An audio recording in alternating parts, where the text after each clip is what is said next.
साल 1945 US air force के 5 fighter jets fort Lauderdale की एयरबेस पर उड़ान भरने के लिए तैयार खड़े थे। ये वही फाइटर जेट्स थे जिन्होंने वर्ल्ड वॉर 2 में भी पार्टिसिपेट किया और उनमें से एक भी क्रैश नहीं हुआ। सभी पायलट्स हाईली एक्सपीरियंस्ड थे।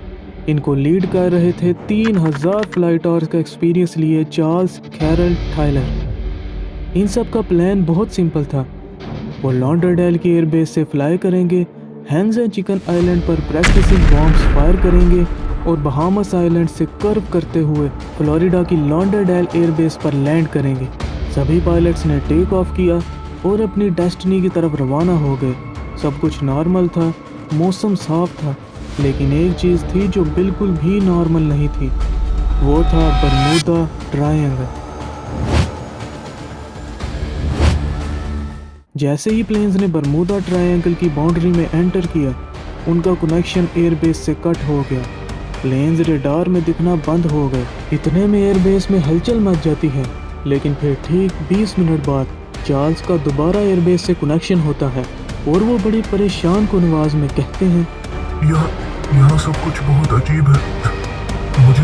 मुझे नहीं पता यहाँ क्या हो रहा है। ये चार्ल्स की वो आखिरी वॉइस थी जो एयर ट्रैफिक कंट्रोलर ने सुनी। उसके बाद ना कभी उसे किसी ने देखा और ना ही कभी सुना। इस इंसिडेंट के अगले दिन यूएस नेवी ने अब तक का सबसे बड़ा सर्च मिशन रिलीज किया, जिसने अटलांटिक ओशन का हर कोना छान मारा, पर उनकी बॉडी तो क्या, उनके प्लेन से निकलने वाले ऑयल का एक सैंपल भी नहीं मिला। सिर्फ यही नहीं, इसी तरह के हंड्रेड्स ऑफ इंसिडेंट्स इसी ट्रायंगुलर बाउंड्री में हुए हैं। यहाँ तक कि आज इसे शिपरेक्स का कब्रिस्तान भी कहा जाता है।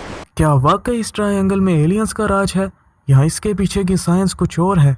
जानने के लिए बने रही वीडियो के एंड तक। इस वीडियो के आखिर में मैं आपको बरमूदा ट्रायंगल के बारे में ऐसे राज बताऊंगा जिन्हें सुनकर आपके होश उड़ जाएंगे।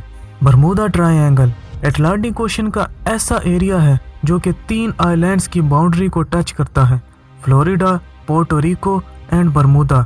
25,000 स्क्वायर मील पर फैला हुआ ये जाइगेंटिक ट्रायंगल रियलिटी में कोई ट्रायंगल ही नहीं है, क्योंकि कोई भी इसकी स्पेसिफिक बाउंड्री नहीं है जो शो कर सके कि ये बरमूदा ट्रायंगल है।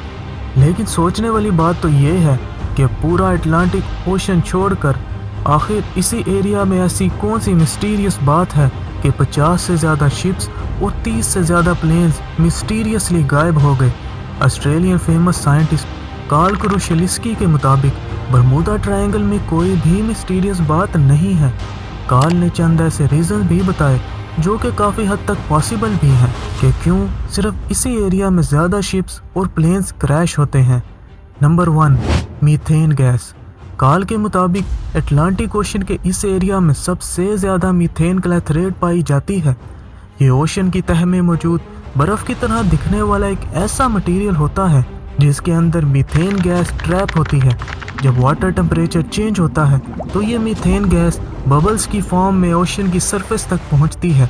इसकी ख़ास बात यह है कि ये पानी की डेंसिटी को बहुत ज़्यादा कम कर देती है, यहाँ तक कि पानी के अंदर इतनी ताकत ही नहीं बचती कि वो शिप को उठा सके।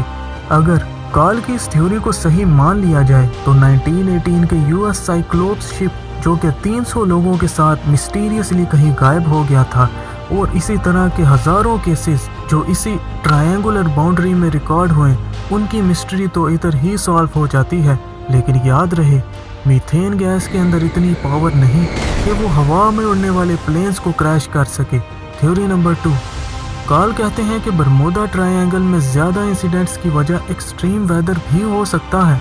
अटलांटिक ओशन के इस एरिया में रॉक वेव्स उठती हैं जिनकी ऊंचाई 30 मीटर से भी ज़्यादा होती है, और 200 किलोमीटर पर आवर की स्पीड से घूमने वाले साइक्लोन्स होते हैं जो इंसिडेंट्स की वजह बनते हैं। लेकिन फिर वही सवाल पैदा होता है कि फ़्लाइट 19, जिसका जिक्र मैंने वीडियो के शुरू में किया था, उनकी फ़्लाइट में तो साइक्लोन्स का नामो निशान भी नहीं था। फिर एक साथ 5 फाइटर जेट्स कहाँ गायब हो गए?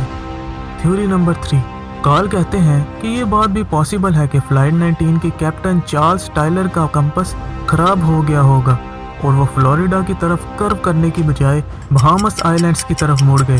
कार्ल की ये थ्योरी काफ़ी हद तक सही भी है, क्योंकि अर्थ के कोर में पिघला हुआ आयरन हर वक्त मूव करता है جس سے پاسبل ہے کہ ارتھ کی میگنیٹک فیلڈ چینج ہو رہی تھی اور کمپس انہیں غلط ڈائریکشن شو کر رہا تھا۔ تھیوری نمبر 4، کارل کہتے ہیں کہ جب فلائٹ 19 غلط ڈائریکشن میں جانے لگی تو پاسبل ہے کہ ان کا فیول ختم ہو گیا ہوگا اور وہ ڈیپ سی میں کریش کر گئے۔